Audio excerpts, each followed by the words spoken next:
So it is wine time on the patio, and today is National Wine and Cheese Day. So to celebrate National Wine and Cheese Day, I'm going to talk a little bit about pairing wine and cheese.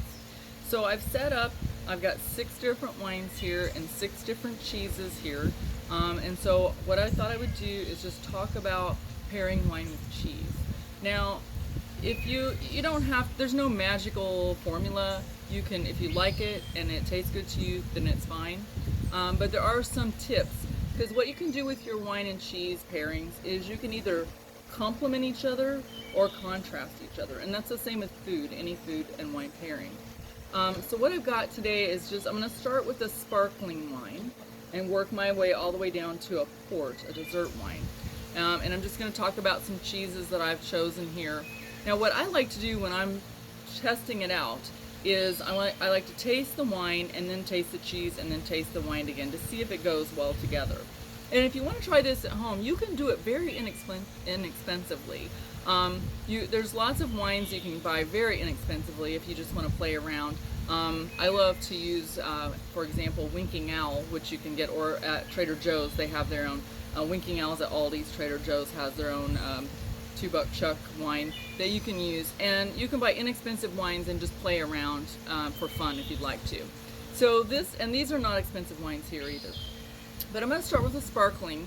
So this is a dry sparkling wine, or a brut wine. So remember, champagne and sparkling wine are really the same thing, but if it's not made in Champagne, France, it is sparkling wine. With my sparkling wine, I've chosen a brie. So this is a brie cheese. So I'm going to taste my sparkling wine. And a brut is a dry sparkling wine. And then I'm just going to break off a little piece of my brie. Now, brie is a very soft cheese. This is going to have this light, maybe mushroomy flavors, very soft flavor, and it's a gooey, soft cheese. So it can be easily overpowered by any kind of a heavy wine. But it should be really good with the champagne. And you can use it as a dessert or as a starter before, like as an appetizer course. That's a really good pairing. So I always enjoy to have a champagne with a brie or any soft cheese, camembert, any really soft cheese that's not got a lot of strength to it. Now my next wine is a Cabernet, or we call them cabs for short. Now a Cabernet is a dry wine. It's got a more intense flavor, but what I'm putting with that is an aged cheddar. So this is actually a 12-year aged cheddar. This is a white cheddar. I loved aged cheeses. Some aged cheeses are very dry and crumbly. This one is a little firmer, but it's going to have more of a salty flavor. Usually your aged cheddars do. So I'm going to give a little swirl. And I've already done these pairings, so I know. So this is a dry but sort of fruity wine, but it has an intensity to it. So you taste your wine, then you take a little bite of your cheese, like so. And this again, it is an aged cheese, so it's got a lot of salty flavors. It's a little sharp, like a sharp cheddar might be. So sharp cheddars also go well with Cabernet. And then you taste it together.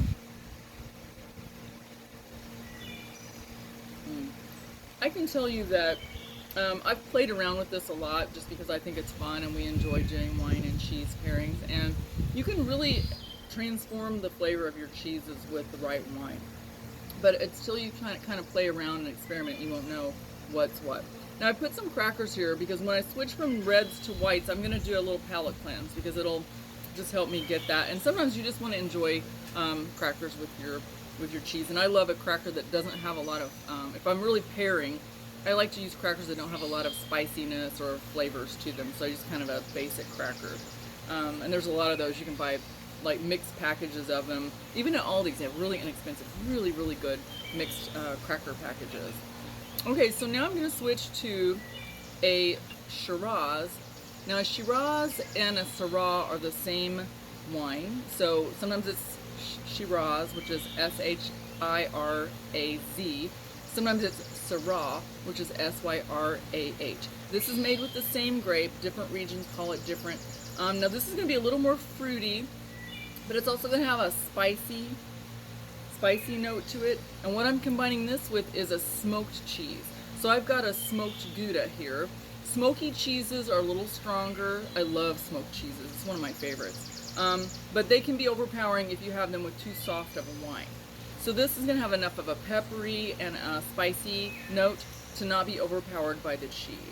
So I've already tasted this, so just in the interest of time, I'm going to go ahead and do my cheese. And I love smoked cheeses, all smoked cheeses. This is a Gouda. And so you get all that smoky flavor. And then with this Shiraz, which this one is,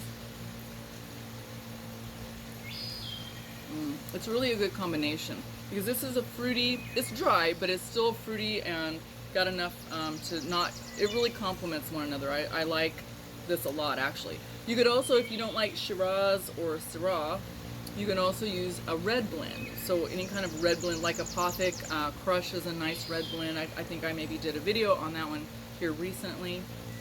So it's still dry, but it's got a little more fruitiness to it. And you might notice also I'm drinking these out of the proper wine glass. So I've got my flute for my champagne or my sparkling wine. And then this is a Cabernet glass. So it's a little more rounded, more like a fishbowl, kind of, but narrower at the top. And then I've got my red wine glass for my, so it's open kind of all the way at the top. This is really good for your red blends and Shiraz and Syrah. Now I'm going to switch gears. So let me just get a little cracker because I don't want to mess myself up. Just a little bite. Sorry, I'm eating in front of you. So this is just kind of a bland cracker just to break up the reds from the whites, because sometimes when you switch, it can really do a number on you.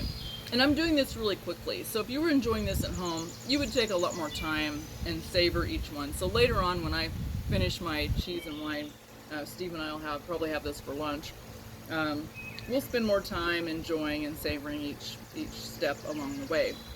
But just, I don't want to take up your whole day while watching me eat cheese and drink wine. So I just want to kind of do a quick tutorial. So my next wine is a Sauvignon Blanc. Very common wine, very popular wine. This one is going to be a little more of a dry white wine.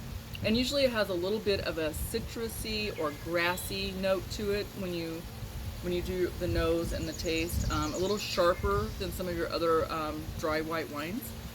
And I am pairing this one with an herbed goat cheese. I happen to love goat cheese, and we use it a lot in different dishes. So goat cheese, as you can see, of course I'm outside and it's hot today. It's a softer, gooier cheese, and it's great on a cracker. So if you don't want to, you're outdoors like I am and it's a little warm, it'll get smushy. You can spread it on a cracker. But goat cheese can be overpowering.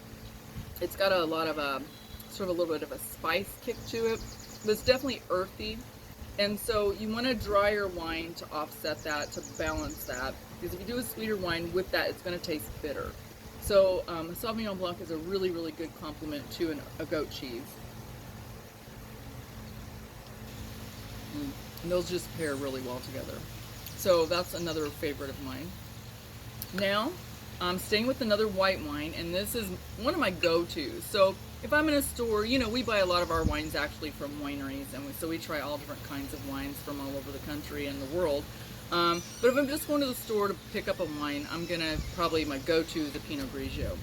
And if you want just a go-to with your wine and cheese parties, Sauvignon Blanc and Pinot Grigio are good overall wines to have with cheeses. So if you don't want to get too picky and you don't want to try to figure it all out and experiment, then pick one of those, pick a Sauvignon Blanc or a Pinot Grigio to go with your cheeses, and you'll probably be happy, unless you're doing really strong cheeses. So if you're doing blue cheeses or goat cheeses, then you probably want a red wine. Otherwise, these are really great with just about anything. So I've got a Pinot Grigio, so this is going to have notes of pear and melon. It's going to be semi-dry, and I'm going to pair that with a Gruyere cheese. So that's Gruyere, Gruyere. You probably see it all the time at the store and you go, what is that stuff?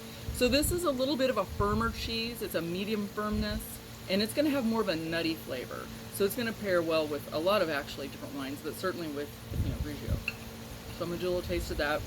And this is a really good cheese. And it's good to cook with this one too. but it's a little more firm than some of the other cheeses I have, except for the aged cheddar. But it's definitely earthy and nutty, and so I'm going to go with a Pinot Grigio. Again, pear, melon, sort of a medium dry. And that's a really good combination. Like I said, if you're not sure and you're just doing basic cheeses, either one of these two you would probably be happy with. I'm going to move this out of the way because I'm going to go to my dessert. So this is a dessert wine. This is a ruby port. So port wines are usually infused, they're sweeter, and they're more higher in alcohol content. So that's why you use the smaller glass for these. You notice the white wines both have the same glass. This is your basic white wine glass. Port wines usually use a smaller glass, and this one actually curves out a little bit, and what that does is it takes the wine away from the tip of my tongue, because sometimes if you hit the tip of your tongue with something super sweet, it's overpowering. This pushes it back a little bit further on my tongue to start, so that it doesn't overpower me right away with the sweetness. So this is a ruby port, so it's going to be neutrally sweet. It's going to have some fruity, like dark fruit, like plum sort of notes to it. And with this, I can put a really strong cheese because this is going to have a strong sweetness to it. So I'm going to go with a blue cheese. So a blue cheese or a Stilton would be really good with this. And this is another cheese, because I'm outside and it's warm out, it's going to get soft really fast, although this one holds up pretty well. So, but you can always spread this on your cracker or put it on a cracker so it's not gooey in your hand. But I'm going to go with my blue cheese. I love blue cheese. Now, not everybody's a big fan of blue cheese, but if you want to experiment, try a blue cheese with a port, and I think you'll find you've reinvented yourself here. Because the sweetness and sort of booziness, it's almost got like a brandiness to it, but a sweet brandy. It really, really takes away from the sort of tartness and acidity that blue cheese has. So again, that's a really, really good combination. So hopefully today you'll be able to celebrate National Wine and Cheese Day at your house. And like I said, you don't have to spend a lot of money. You don't have to get fancy and do a lot of expensive shopping. You can pick up cheeses anywhere. If you want inexpensive cheeses, you can go to Trader Joe's or Aldi's, depending on where you live. And the same with wines. If you don't want to spend a lot of money, you can get some $10 wines all day long. But if you want to go really inexpensively, you can go for your $2 chuck, which I think is a little more than $2 now, at Trader Joe's, or your Aldi's Winking Owl, and have a nice combination there. So I'm going to give you a toast to enjoy National Wine and Cheese Day today. Cheers.